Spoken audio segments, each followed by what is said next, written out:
My date with a Swedish feminist. Mr. Reagan. Before I start this exciting video, I want to remind you to make a purchase.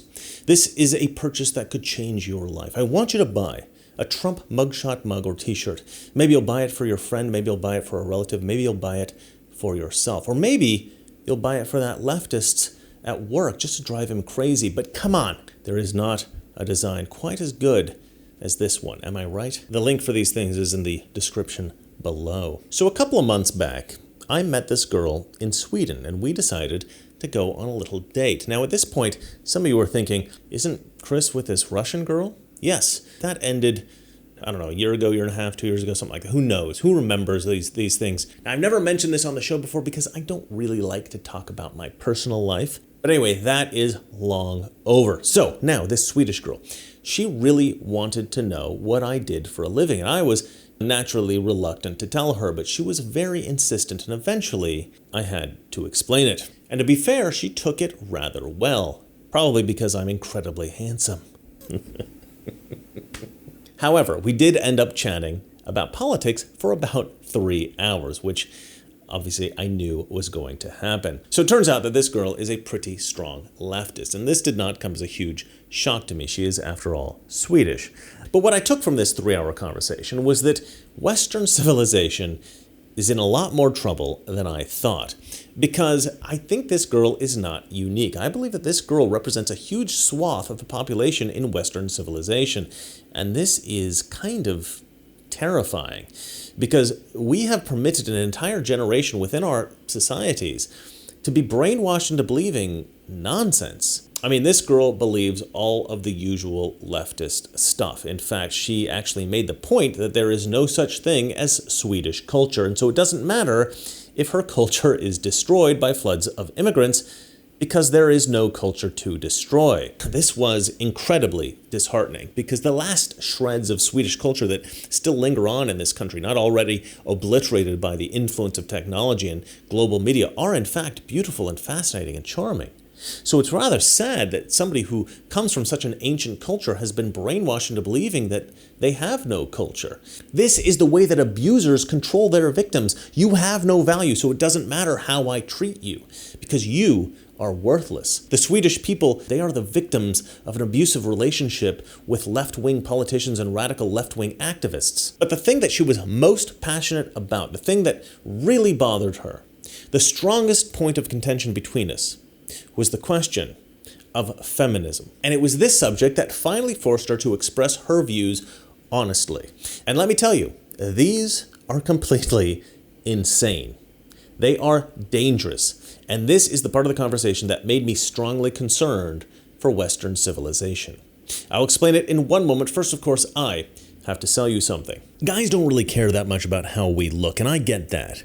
But you know what? We should care. Because the way you look on the outside is sometimes a reflection of your overall health. Now, I've been asked to hawk this collagen supplement, and you know what? I'm happy to do it. Because let me tell you, I love collagen. I was drinking bone broth every day for a while, and I think protein is very important. And collagen in particular is one of the most important proteins I think that you should supplement with. If you've noticed more wrinkles, it might not just be aging. It might be that your collagen levels are critically low. It's more crucial with every passing year to get collagen into your diet as soon as possible to save your skin and improve your overall health. And multi-collagen, this is very good stuff. This can renew and revitalize the way that you look and feel. This collagen provides your body with 5 different types of collagen from 4 different sources, whereas most other collagen supplements only provide 2. It's formulated to help reduce visible signs of aging, reduce wrinkles, promote a youthful glow, promote elasticity, and promote skin hydration. You can experience the incredible benefits of multi-collagen at an exclusive 53% discount, plus you'll get 4 bonuses like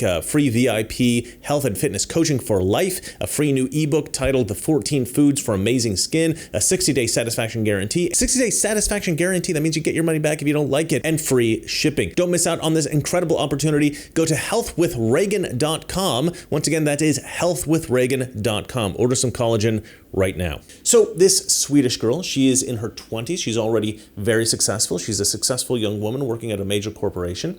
So she naturally wants to believe that women should be favored over men in that environment, in corporations.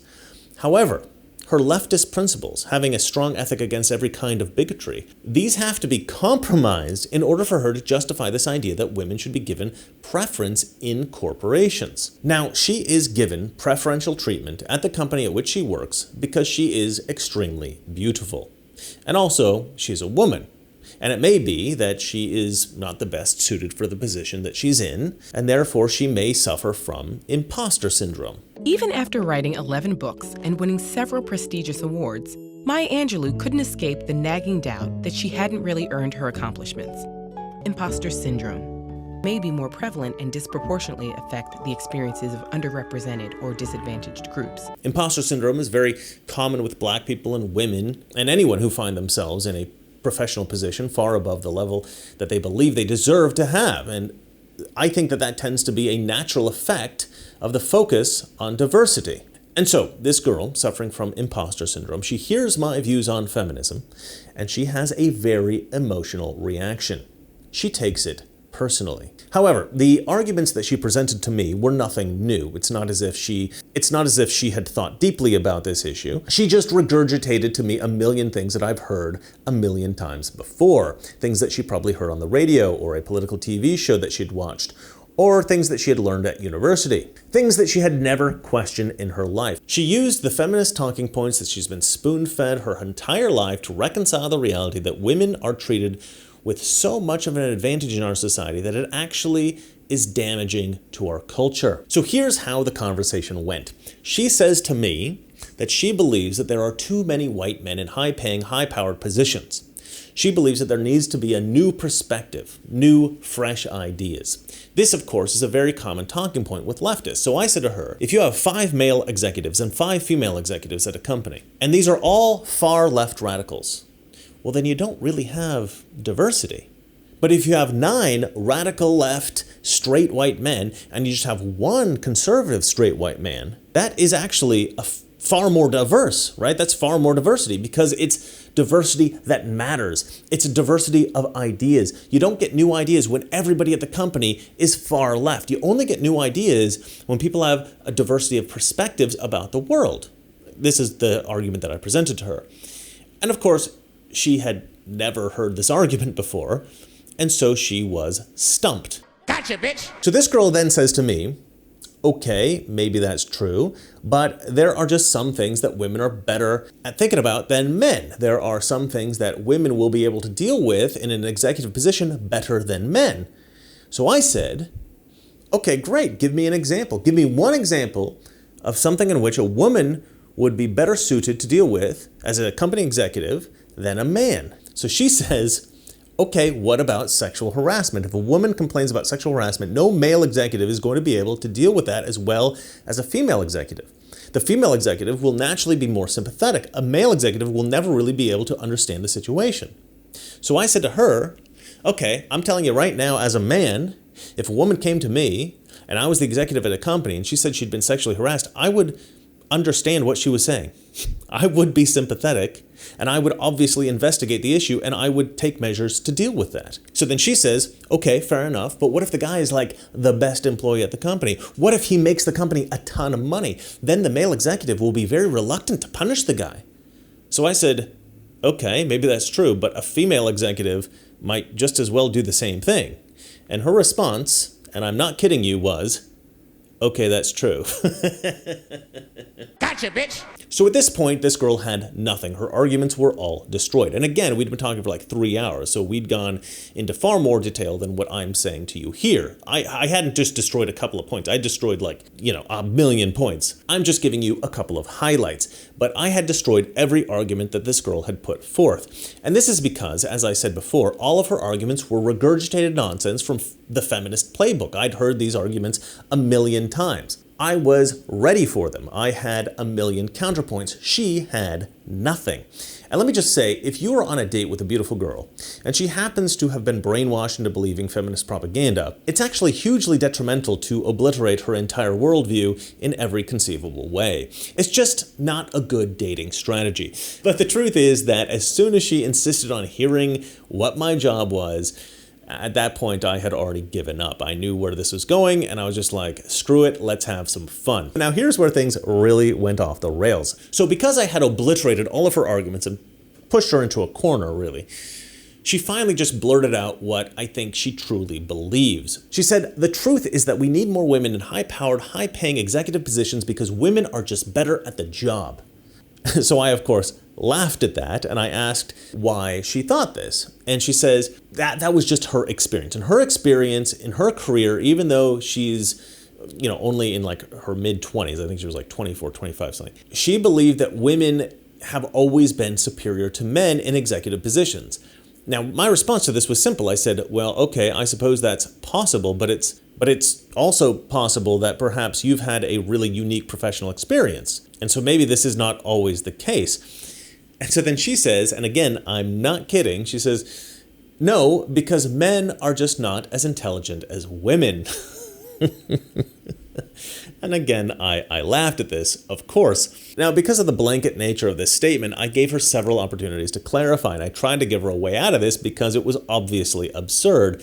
But no, she would not retract her statement. She would not clarify her statement. She just kept doubling down. And then she went on to say, men are just not capable. So again, I laughed and I said, you realize that what you're saying is just pure misandrous sexism. If I were to say that women, generally speaking, were less intelligent than men, or that women, generally speaking, were just not capable, that would be considered sexist. But you saying that about men, you don't seem to have a problem with that at all, or even recognize that what you're saying is bigoted. And then what she said to me made me laugh even harder. She said, it's not bigoted if it's true. So then I tried to illustrate the point very clearly by saying, this is what racist white people 100 years ago used to say about black people, right? Well, they're nice and all, but we couldn't possibly give them any kind of professional responsibilities. They're just not as intelligent as white people. They're just not capable. And then I reiterated, what you're saying is pure bigotry. Now, we eventually moved off of this subject and we left the conversation amicably. Needless to say, there was not a second date with this woman. As I said, I had no interest whatsoever in talking about my job or politics when we started speaking, but she absolutely insisted, and like I said, I had to reluctantly discuss these things. I highly recommend avoiding talking about this stuff if you're a young man trying to go on a date with a beautiful young woman. It almost always ends in disaster. And as I said, I knew that going in, so this was kind of a kamikaze conversation, you might say. But it was a bit of fun for me because I did get a kind of insight into the mind of a feminist over in Sweden. And as I said at the beginning of the video, I think the way that she was speaking, the level of confidence with which she presented her ideas, and her complete ignorance with regard to any of the ideas that I presented, this all led me to believe that this girl was just unaware of any other perceptions about the world that might exist. This girl just thinks that this is the way things are because she thinks that way. And this leads me to believe that just about everybody in Swedish society believes kind of the same stuff she believes. And this is something that I've discussed with a couple of guys that I knew over in Sweden and another feminist chick that I met at a cafe. And, here's why I think this is incredibly dangerous for our civilization. Straight white men are abused by society. That's it. Straight white men are abused by society. They are the most targeted, the most attacked, the most oppressed demographic group in the developed world. But here's the thing. You will very rarely hear any man say this publicly. This is because men, we don't really complain about things publicly. It doesn't matter how much we're suffering. You will never know it. And here's the problem. We have taken that personal tendency as men and we've applied it to our entire group as a whole. We don't complain about our own individual suffering, and so we don't complain about the suffering of ourselves as this group of straight white men. This is because men, we don't mind being put at a disadvantage. We revel in a challenge. If you say that as a man you have to do this thing that's difficult, and you're racing against all these other people, but we're also going to put a 200-pound pack on you, and you're going to have to do the whole thing with this handicap, the vast majority of men, masculine men, alpha men, we're going to say, fantastic, bring it on. And we're not going to complain. We're going to welcome the challenge. And activists have learned to exploit this tendency in men. And here's where I woke up and I realized that society is doomed. Because we can take the 200-pound pack. We can take the professional disadvantage against women. Hell, we can take 10 professional disadvantages against women. I mean, sure, it'll weak out some of the weaker men among us. That's okay. Men don't mind that. However, when you say that men must be at a disadvantage to women, white men in particular must be at a disadvantage to black people, Hispanics, and Muslims, and immigrants, and that straight men must be at a disadvantage to gay men, and every other group is going to be elevated and advantaged well above the straight white Christian man. Not in just one way, not in just a few ways, but in hundreds of little ways across 1,000 different professions all over the developed world, well, then you've got a situation in which you're not just weeding out the weaker men, you are actually prohibiting the success of the strongest men. Now you've got a civilization in which we are not rewarding the best, we are crippling a certain demographic group just because we don't like them. The straight white Christian man built Western civilization.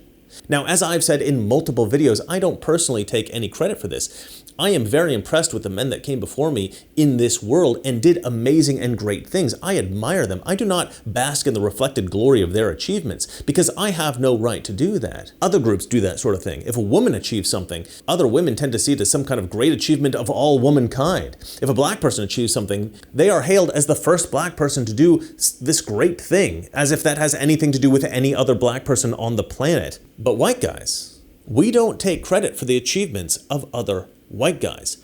We just don't. And so when leftists say that white men are too successful, white men have the best positions in corporations, white men have too many positions in government, I'm like, but that has nothing to do with me. I am not the head of a corporation. I am not in a position in the government. So why am I being denied a job over here because you think there are too many white male politicians over there? But that is the way the left thinks, because leftists are bigots. And the irony, of course, is that they are justifying their bigotry by claiming that they are defending the victims of bigotry. They create this illusion that everyone who's not a straight white male is the victim of the straight white males. And so their attacks on the straight white male, no matter how innocent, no matter how good that straight white male might be, they claim that it's justified. Well, this is why I'm scared for Western civilization, because as I said, I don't think this girl's views are unique. I think they are more broadly accepted than we Americans tend to imagine. I think that this sort of delusional idea about the world, that the straight white man is inferior and evil and should be neglected and oppressed, I believe that this has become the accepted belief of a critical mass of people within Western civilization, and this will eventually destroy our civilization. You cannot have incompetent people ruling the world. In America, my concerns about our government and our nation are principally about corruption. I believe that the Democrat Party is corrupt, and I believe that their selfishness, their greed, their lack of morality, this will lead to the downfall of the United States of America. But throughout the rest of the world, I'm starting to suspect that it is the philosophy of hate that will destroy Western civilization. And you might see the end of Western civilization as something like an apocalypse. Technology breaks down, we're all fighting for the last can of beans at the bombed out grocery store. But that would be preferable to the apocalypse that I am imagining. Because a world in which the internet fails and we are living in the aftermath of a nuclear war, well, that would just mean that tough people who own land would be able to grow their own crops, raise their own animals, provide for themselves and their families, and rebuild civilization, hopefully in a more sensible way in which we don't have to deal with these idiotic philosophies that would once again destroy us. But if things go the way I see them going, this philosophy of hate will not destroy civilization physically, but rather it will destroy us systematically. That is, this kind of philosophy will allow authoritarian systems to be put in place that would actually draw us further from anarchy and closer to something that looks like Stalinist Russia. Instead of hiding out in the farm and raising your crops, you'll be put into a work camp because you expressed some view that the state did not approve of. Now, I'm being a little bit dramatic here, but this is precisely the kind of thinking that leads to authoritarianism. This idea that certain groups deserve more than other groups, that you shouldn't judge a person by their individual merits, but instead by immutable characteristics with which they were born. This leads to systemic oppression of the victim groups, not the systemic oppression that leftists claim that black people and gays and women endure, but real systemic oppression. And again, I think that the reason that people do not recognize that straight white men are in fact the most oppressed people in the developed world is because we simply don't complain. Feminists complain. Black activists complain. Immigrant groups complain. LGBTQP groups complain. Men, we don't complain. We complain privately, but never in public. So you know what? I'm complaining. I don't need anybody's sympathy, not me personally. I'm not rich by any means, but I do okay. I'm traveling. I'm doing what I want to do with my life. But I'm going to complain on behalf of all the other guys out there who are not given a chance in America today, or in Sweden, or throughout the rest of the world, just because they are a man. All right, before I go, be sure to pick up a Trump mugshot mug or t-shirt or any of my other cool designs on my Teespring site. You're going to drive leftists crazy wearing this stuff, and you're going to make your mother proud. The link to buy these beautiful designs is in the description below. That's it for me. Let me know what you guys think in the comment section. And remember, it's not that our liberal friends are ignorant. It's just they know so much. That is not so. Good night. We're at war with the most dangerous enemy that has ever faced mankind in his long climb from the swamp to the stars. And it's been said if we lose that war, and in so doing lose this way of freedom of ours, history will record with the greatest astonishment that those who had the most to lose did the least to prevent its happening. If we lose freedom here, there's no place to escape to. This is the last stand on earth.